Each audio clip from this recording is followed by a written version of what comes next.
All right, Vietnam, continuing with the 60s and the 70s of America. Vietnam is going to span multiple presidents. Let me fix this zoom. So you're going to hear a few presidents. Okay, it's not just a Nixon thing or a Johnson thing. It involves a lot of Americans. So, background. Hoping to get this done on one video, but we'll see. It's longer than my last two lectures, so we'll see. All right, so Ho Chi Minh and the Communist Party began fighting against the French for their independence after World War II. So, Vietnam at this point was called French Indochina, and that involved more than Vietnam. Laos and Cambodia were lumped in there as well. Those people didn't want to be controlled by the French anymore.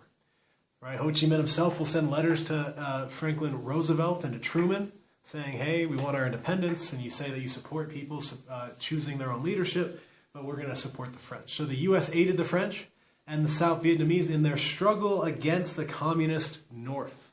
Right? So a lot like Korea, this will be a few things that will be similar between Vietnam and Korea. Part of that is that the northern half of Vietnam is communist and the southern half is supported by the United States and is supposed to be democratic. Right? We're going to end up sending more than $2.5 billion in aid and lots of advisors during the 40s to help the South Vietnamese and the French. The French, though, will lose. Right? They will lose to the communists. So the U.S. will stay and help the South Vietnamese keep all of the land south of the 17th parallel. So that's where they divided it. Right? Remember, Korea was on the 38th. In Vietnam, it's on the 17th parallel. The Geneva Accords. So in Geneva, they have a meeting, a world meeting full of all these world leaders and UN people and all that sort of stuff. And they decide to temporarily divide Vietnam. The North will be communist, led by Ho Chi Minh. The South will be democratic, quote-unquote, led by Ngo Dinh Diem. But in 1956, they will have free and fair elections. And whatever happens, happens. Right? If the communists win, then they'll reunify the country. If the democracy in the South wins or whatever, then that's what the country's going to be. The United States stopped these elections from happening because we knew that the communists would win. And that doesn't mean that everybody in Vietnam wanted to be communist, but overwhelmingly, the Vietnamese wanted to control their own country. They wanted to rule themselves. They didn't want the French ruling them. They didn't want America propping up leaders. They wanted to rule themselves. Right? And the only party, the only option on the table for them to rule themselves was the Communist Party. Right? And that would have won. But we stopped the elections from happening. So on the left, that is Ho Chi Minh, right? The leader of North Vietnam and the Communist Party of Vietnam. On the right, we have Ngo Dinh Diem, who will lead the South. Okay? We see here on this map, Cambodia, Laos, important for you to note, because we're going to bomb them heavily during this war as well, even though we're never at war with them. So, true or false? Elections were supposed to be held to reunify Vietnam, but the U.S. blocked them because we knew the communists would win. Is that true or is that false? All right, early involvement. The U.S. is going to support Diem and South Vietnam because they were anti-communist. We are going to train the Army of the Republic of Vietnam, which will be called ARVN for the rest of this because I don't like saying it all the time, so they could defeat the North Vietnamese Army, or the NVA, and the Viet Cong. Okay? So the Viet Cong were technically part of the North Vietnamese Army. They're part of the Communist Party, but they were guerrilla fighters that would fight mostly in the South. They would blend in. They didn't wear uniforms or anything like that. Our main goal was to make ARVN strong enough to win the coming civil war between North and South Vietnam. So JFK at this point is where we're at, right? So in the 40s and 50s when we sent that $2.5 billion, that was under Truman and then Eisenhower. Okay, so now up to Kennedy. That's the third president involved here. He's going to send billions of more dollars and 16,000 advisors, right? Advisors, like I said, can very quickly become soldiers. The Soviets and the Communist Chinese will promise aid to North Vietnam. 1964, the Gulf of Tonkin incident happens, and we just talked about this with the LBJ lecture, but we continue.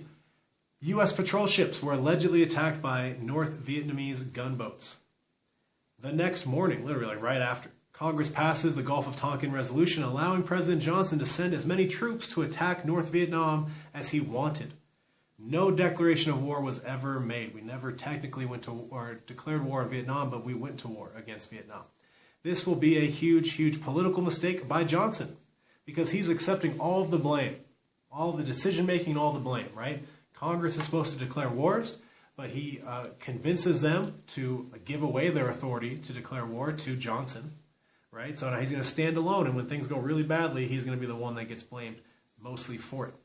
There'll be two separate incidences here with the Gulf of Tonkin, one that we caused by shooting at people first and them evading. Second one, probably a radar error or a malfunction. So in realistic terms, we were probably never attacked, right? And so here's Johnson saying, and I quote, "For all I know, our Navy was shooting at whales out there, but he's going to use that to his advantage because he saw it as a goal to end communism in Vietnam. So he's going to keep using this alleged attack to take more and more power." All right, so Americans, I should say Americans, not Americas, but Americans got involved in Vietnam because of what? Was it A, because they had unlimited natural resources that we wanted? B, to stop the spread of communism? C, because North and South Korea wanted to reunite their countries? I probably should say Vietnam. That's definitely not the right answer.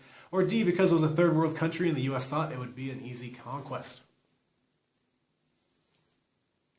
All right, so phase one of the war is what we call Americanization. This is the phase where Americans will lead all military attacks. Starts with the Gulf of Tonkin incident in '64 and continues until Nixon's elected in '68. Secretary of State at this point is Henry Kissinger.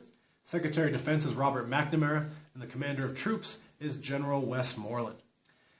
Henry Kissinger will be our Secretary of State under Johnson and then under Nixon, and also a national security advisor for a bunch of other presidents. Very few people in American history have as much blood on their hands as Kissinger. He will be the architect of our wars in Southeast Asia and a bunch of our overthrows of governments throughout the world. Somehow he still wins a Nobel Peace Prize, though, and that's a debacle. Kind of shows that the Nobel Peace Prize doesn't really mean a whole lot in the grand scheme of things, or at least it doesn't mean a lot sometimes. Some positives out of Kissinger, I guess. He helped normalize relations with the Soviets and with the Chinese, but for how many people died and all the instability in Vietnam, Laos, and Cambodia still until this day, I don't think he should be remembered positively. But Democrats and Republicans both fawn over him every election cycle. Robert McNamara had absolutely no experience with defense. He was the president of the Ford Motor Company. And he gets appointed by JFK because he's smart. JFK wants all the smart people to be in his cabinet, even if they're not qualified, and their smartness isn't qualifying them at all for that thing. He'll stay as Secretary of Defense all the way through Nixon, and eventually has a nervous breakdown when he realizes how much damage he caused. So I guess at least he had a conscience in the end. Anyways, there was a draft for the war, and it was unfair and it was biased. It was instituted, but by 1968, by 1960, I should say, there's 538,000 American troops in Vietnam. How was it unfair and biased? Well, we sent poor people of all colors, and then a lot of minorities over there. Eventually, they found out, they did studies, and they found that it was unfair, and it was biased, both racially and economically, and they had to get rid of the draft because of that. They put in some things to try to fix it. It fixed it a little bit, but not enough. And so now there's not a draft. Right? We haven't had a draft since. It's very politically unpopular to have a draft, so I don't imagine we'll have another one. President Johnson and then Nixon are going to keep the war mostly secret, as much as they can keep it secret. I'll say they keep saying we're winning, but then they hide all the evidence of us losing. They're going to do all the decision-making kind of behind closed doors because Johnson doesn't want to take away support from his Great Society programs, and Nixon just doesn't want anyone to know anything about what he's doing ever because Nixon was insanely paranoid. But hiding this decision-making from congressional officials, from senators, from the people, is a huge, huge mistake. Right? We should have an idea of what's going on. We should know more about what's going on, and they kept a lot of it secret. Anyways. On the left is Kissinger. He's still alive, clinging to life somehow in the middle. Left there is McNamara. He is not alive anymore. Westmoreland, there on the right middle, is the commanding officer there. He, I don't believe, is alive either. And on the far right is Johnson. He died in the 70s. But that was our leadership at the beginning, or at least this period of the war. So at its peak, how many U.S. soldiers were in Vietnam? 122,000, 471,000, 538,000, or 605,000? A, B, C, or D. Back-to-back questions. True or false? President Johnson was very transparent with his decision-making regarding Vietnam. Right? True or false? All right, continue with Americanization. The fighting will be super intense and bloody and awful and life-altering and mind-breaking and will-breaking. It is as bad a fighting as we've probably been in, although there'll be a lot of competition for that. So why was it so bad? Intensive heat and dense jungles, full of diseases and things that we didn't know really about, we hadn't been exposed to, lots of people getting sick. The enemy was invisible. And by invisible, I mean the Viet Cong didn't wear uniforms or anything like that. So they blended in with the South Vietnamese population, and then all of a sudden, someone will be pulling a gun and shooting at you, or throwing a bomb or throwing a grenade into your car, or whatever, right? Kind of similar to a lot of the war on terror stuff, right? And the Viet Cong and the North Vietnamese had an intense system of tunnels and traps throughout the forest, throughout the jungle, I should say not the forest, throughout the jungles that they used to launch surprise attacks and to kill American soldiers. So these intense conditions led to some really, really, really, really, really bad stuff that we did and we've never answered for, right? So before we get to this, let's do a quick aside. I talked to you guys about how during World War II, the Japanese military took women as pleasure girls, as forced sexual slaves, right, and stuff like that, and how bad that was, and how during World War II that there were American soldiers that raped innocent women, and those American soldiers, for the most part, were punished. They were hanged. A lot of them were hanged, right? So we held ourselves to a higher standard than other countries in warfare through World War II. But that starts to kind of break down. We're going to do some really awful, heinously awful stuff in Vietnam and never adequately punish the people that did it or accept responsibility for the stuff that we did. And that's kind of going to be the deterioration of us holding ourselves to a higher standard during wartime, which is sad. It's sad. So, some of the bad things we do, we'll burn entire villages to the ground, and we'll intentionally destroy their food supply so that the Viet Cong couldn't use them, and we'll destroy entire villages if we didn't think that they were helping us enough. Most American soldiers used drugs during this time, especially heroin. Became super popular among soldiers. Something like 70% of our soldiers in Vietnam were using drugs regularly. And finally, worst of all, we're going to start killing innocent civilians. Now, some of this could be chalked up to the fact that we didn't know if they were Viet Cong guerrillas or not, but some of it is completely not up to that, right? And we'll get to some of the massacres here in a bit, but we will kill innocent people, women and children, old people. We will kill many of them. So, some of the stuff we did right here, they're going through the forest, or the jungle, I keep saying forest, the jungle. They're burning down a village, right? We called those Zippo raids, and we burned down entire villages. Zippo is a brand of lighter. Here's some tunnel systems, right? So, this will be one of the main reasons that we kind of lose it and start doing really bad stuff. So, look at these tunnel complexes. Basically, people lived underground for years. There will be entire villages in North Vietnam that just build tunnels and live underground until the war is over. Soldiers use these tunnels to launch surprise attacks from all sorts of different angles. You can see here on the left kind of what a complex looked like. It had room for people to make plans. It had room for people to sleep and eat and all that sort of stuff. It had wells so they could get water. It had supply rooms and stuff like that. Then, of course, it had traps and it had places for them to jump up and attack people. On the right here, these two pictures on the right are some of the more frightening pictures you'll see. And they don't look super frightening on the face of them. But basically, these tunnels, as you can see, are very narrow and tight and dark.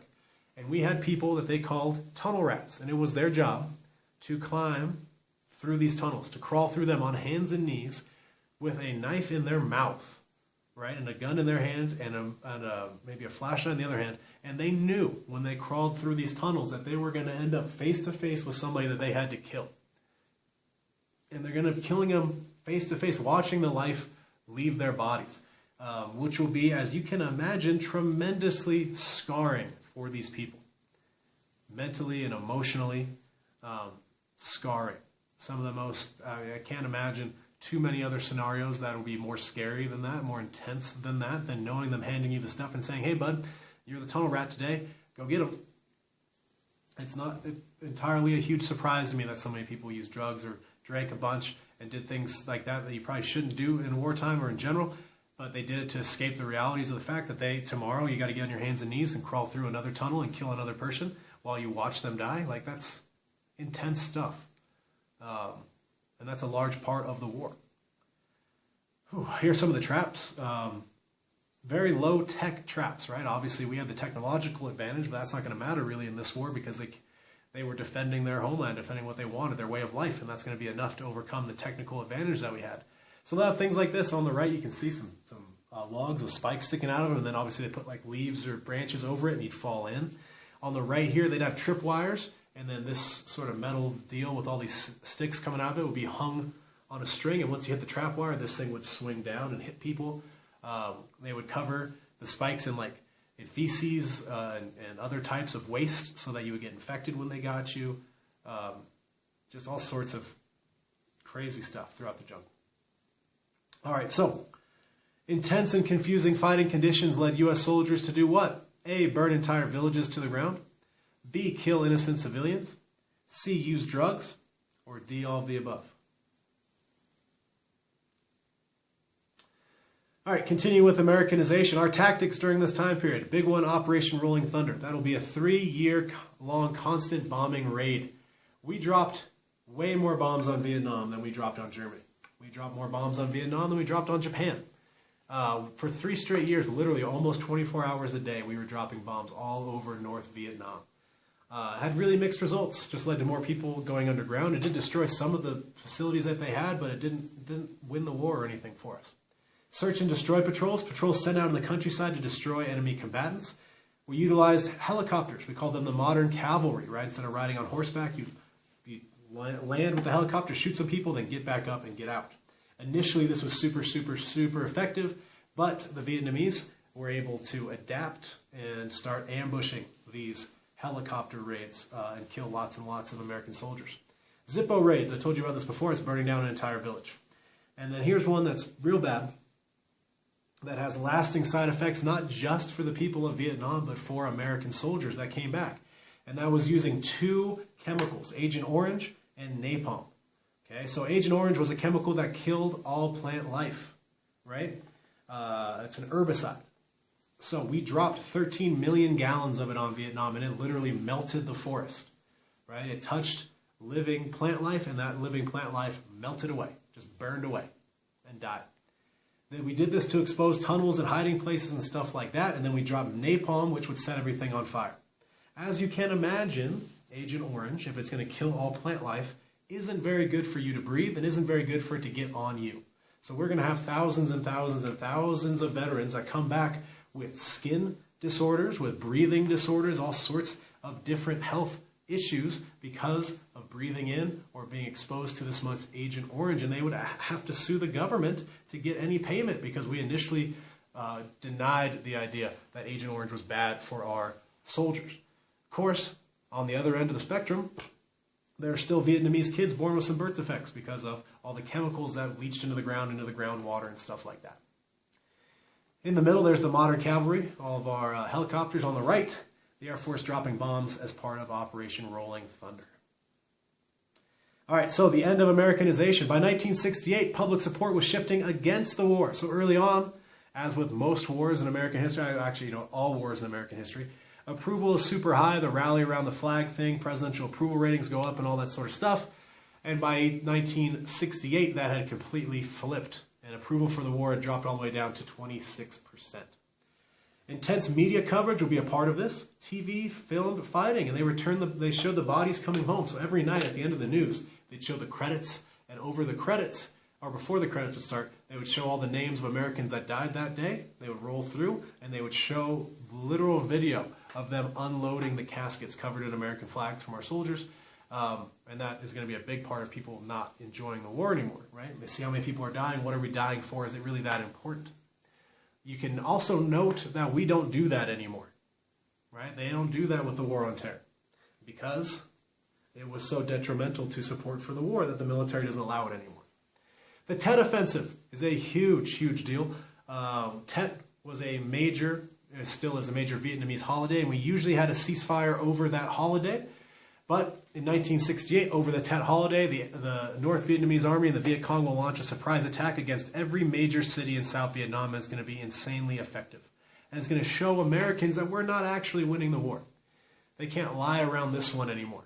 Right? Up until this point, the government had told us that we were winning. Everything was going great. And then we see the Tet Offensive happen, and we realize that they are not telling us the truth. Skyrocketing U.S. casualty count will be another part of losing support for the war. 14,000 Americans died in the year 1968 alone in Vietnam. The My Lai massacre, or My Lai, depending on how you pronounce it, will be one of those incidences where I say we kill innocent people. So, we killed somewhere between 300 and 500 innocent, unarmed civilians in a village called My Lai in South Vietnam. It was ordered by a guy by the name of Lieutenant William Calley. This was not made public until 1969, right? Calley eventually gets court-martialed and found guilty for the murder of 22 innocent civilians. His punishment? 3 years of house arrest. So like I said, this is really the beginning of us not holding ourselves accountable in wartime for doing bad things. We killed 500 innocent people. And the guy who made the order didn't even go to jail. He got to hang out at home for 3 years. That was his punishment for ordering 500 people getting killed. Unfortunately, I'd like to say this was an isolated incident. There were other massacres that also went unpunished or largely unpunished, which continues up until this day. We've done some pretty awful stuff in the Middle East as part of this war on terror, but we will never pay for it. We don't hold ourselves accountable anymore. Anyways, before I get off on that topic. The election of 1968, Hawks and Dubs debate the war. Hawks are pro-war, Dubs are against it. President Johnson is going to drop out. It's going to surprise everybody. They're going to install Hubert Humphrey to take all of his electors and all this stuff, and Bobby Kennedy's going to run and get assassinated, and it's going to become a complete and total disaster for the Democrats in 68. Their convention ends with riots and stuff like that, and Nixon wins the election. So there's Calley right there. And here's some pictures of some of his handiwork. Like I said, 3 years. 3 years of house arrest. Dude just gets to hang out, watch sports on TV, eat whatever he wants, drink whatever he wants, hang out. That was his punishment for ordering the killing of 500 people. So, despite his approval ratings and the approval of the war dropping, President Johnson decided to run for re-election in 68. He said, despite all the bad stuff, I still want to be president. Is this true or is this false? All right, we enter phase 2 of the war, which is what we call Vietnamization. So, where Americanization was Americans doing most of the fighting and dying, now it's going to be the South Vietnamese doing most of the fighting and dying. So, we begin withdrawing troops and leaving the South Vietnamese to win the war themselves. We said, we've been training you now for 20 years. You should be able to handle it. Does this sound familiar? It should sound familiar in Afghanistan and Iraq, where we've been in both of those places for nearly 20 years now, supposedly training their military and their police forces to defend themselves and launch their fights against terrorism and all that stuff themselves, and they can't, right? Same thing happens in Vietnam. So, Nixon wins the presidency, withdraws most American troops. We go from 500,000 to 25,000 by the year 1973, which is right after his first term ends. We reform the draft into a lottery system to try to help end racial and economic discrimination. It does help, but it doesn't get rid of all of it, so we don't have a draft anymore, like I said earlier.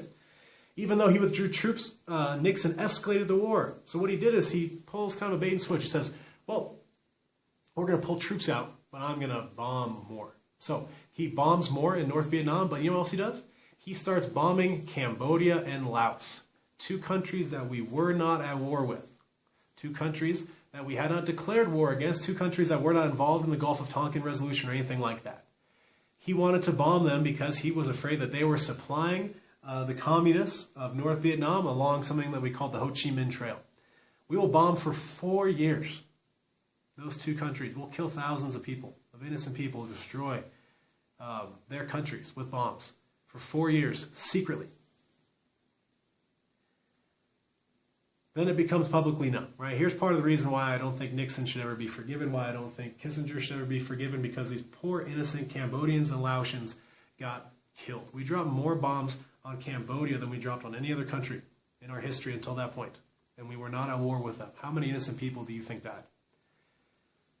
Eventually it becomes public through the Pentagon Papers. And we'll talk about that here in a moment. Nixon is then going to order troops into Cambodia to quote-unquote protect Cambodian neutrality. They didn't ask for it, but we said we're going to do it anyways. Public saw this as an expansion of the war, and this is when the anti-war movement really goes crazy. And by goes crazy, I mean it's way bigger. Because people find out that we're bombing random countries and killing random innocent people, and now we're going to put troops into a random country just because it's near the country that we're at war with.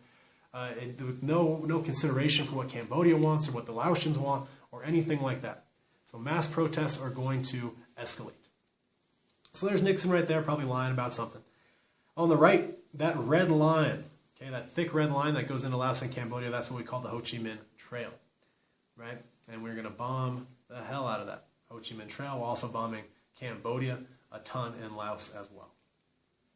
So, which two countries did President Nixon secretly bomb?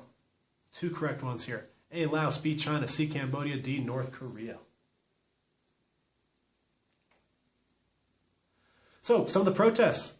Okay, most famously will be Kent State, but Jackson State will be another one where there's anti-war protests that turned violent. Right, the National Guard shot and killed 4 protesters at Kent State. At Jackson State, which happened after, there will be some more violence. I don't think anyone dies at Jackson State. I have to look that back up. But this is emblematic of a lot of people on campuses, a lot of kids, maybe not kids, college kids, who are against the war that are asserting their political independence, and then the overreaction of the government against that independence.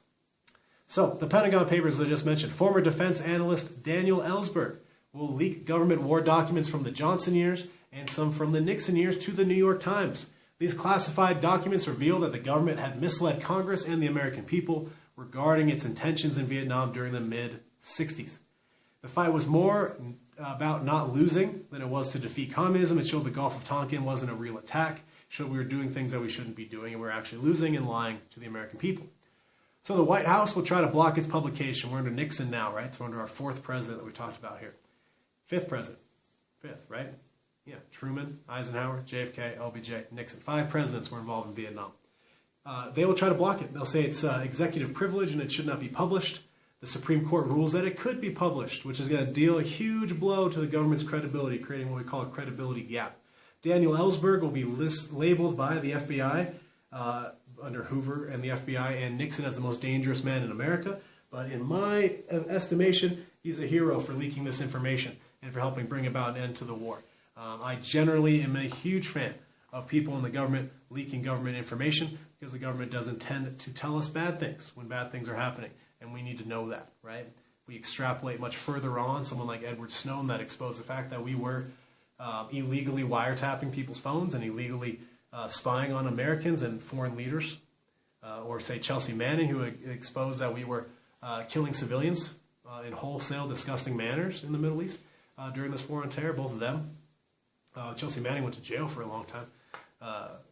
Edward Snowden is still living abroad because we came back, he would go to jail. This all started, man, Ellsberg is another big example of this. He doesn't end up going to jail for it, thank goodness. But we get to learn some stuff that we wouldn't have learned before. So the Supreme Court in a 6-3 decision upholds the newspaper's publication of the Pentagon report. And then here on the right, the war exposes the battle over the right to know. And there's Ellsberg. So, Daniel Ellsberg's leak of government information concerning the Vietnam War became known as what? A, the Vietnam Papers, B, the Defense Papers, C, the White House Papers, or D, the Pentagon Papers. So the anti-war movement after the Pentagon Papers leaked, so there already had been protests, but like I said, it explodes. Way more people are protesting, way more people are becoming aware of how bad it is, and they start protesting around the country. So reasons for protests included opposition to the war, immoral American actions within Vietnam, like the My Lai massacre, lack of legal justification for continuing expanding the war, and the massive death toll, not just the American death toll, which continues to go up, but the death toll of Vietnamese, Laotian, and Cambodian people. Marches and sit-ins at colleges and government buildings. Most acts were deliberately nonviolent, despite the violent response of police and National Guardsmen, like the 4 people killed at Kent State. Celebrities spoke out against the war, including Jane Fonda, musicians like Jimi Hendrix and Bob Dylan, civil rights hero Martin Luther King, and heavyweight boxing champion Muhammad Ali, which we talked about during the Johnson PowerPoint. Support or opposition to the war will help further polarize the country. Right? And by polarize, I mean, at this point, Nixon's in charge, Nixon being a pretty basic conservative, right? And then you see more conservatives rallying around him, polarizing themselves, and then you see more liberal people fighting against the war. All right, so Ali, quick review. Born Cassius Clay in Louisville, Kentucky. Became the heavyweight boxing champion of the world and one of the most famous athletes in the world. He'll join the Nation of Islam. He'll change his name to Muhammad Ali. Never, ever did he stop speaking his mind about political and social issues. He's going to refuse induction into the Army, claiming that the Vietnam War was a war pitting poor brown Americans against poor brown people from another country. Famous line, ain't no Viet Cong, call me a N-word. He was arrested, charged with draft dodging, had his championship belt stripped from him, and was forced out of boxing for 5 years in the middle of his prime. But he'll come back and he'll win the belt again. So Ali versus the United States, he eventually gets 5 years. But he never serves in jail. He keeps appealing and spends all of his money appealing the decision. All right, so leading us towards almost the end of the war. At this point, Nixon knows that it's completely untenable to continue the war. Right? There's going to be it's going to be revolt in the country here if he continues the war. So peace talks begin. The South Vietnamese proved unable to win despite billions in aid and years of training. North Vietnam invades the South, is pushed back. Nixon escalates a bombing campaign while negotiating a peace deal with North Vietnam. 1972, Nixon is reelected and gets a ceasefire signed. Now, he agreed to the ceasefire like a month before the election and used it to power his reelection bid. He says we're going to end with peace with honor. 1973, the Paris Peace Accords are signed. North Vietnamese army will release all American POWs. Once they do, the United States will leave the country. The country will still be split at the 17th parallel. We were offered the same exact deal 4 years earlier. Imagine how many less people could have died. March 29th of 1973, the last American troops leave, and on April 1975, the North Vietnamese invade. They take over the South. South Vietnam officially surrenders. The country is reunified and is communist to this day. So, here we are. There's Kissinger shaking hands with the North Vietnamese representative, all that sort of stuff. War is over. So, famous picture here, people trying to escape, Americans and American-aligned South Vietnamese people trying to escape South Vietnam before the North Vietnamese get in there. On the right, you can see them surrendering. So, the Paris Peace Accords, which formally ended the U.S. involvement in the Vietnam War, were signed in 1973. When did Saigon fall to the communists? So when did the war really end with the communist victories? Is it 73, 74, 75, or 76? All right, the cost of the war, 58,000 Americans dead, 300,000 wounded, 2,500 missing. Over 2 million Vietnamese dead and 300,000 missing. $150 billion spent on the war, and distrust in the government continues to spike because it was proven that they were lying to us. So, there's soldiers coming home. On the right, there's a letter that the commanding officer writes to the parents or the loved ones. So, in the war, blank Americans died and blank Vietnamese died. 5,000, 58,000, 300,000, or 2 million. Last couple slides here. Long-term effects. Actually, you know what? How many slides I got? 1, 2. Yeah, I got a bunch of slides up. So, here's what I'm going to do. I'm going to stop it here, and you're going to get a very short second part.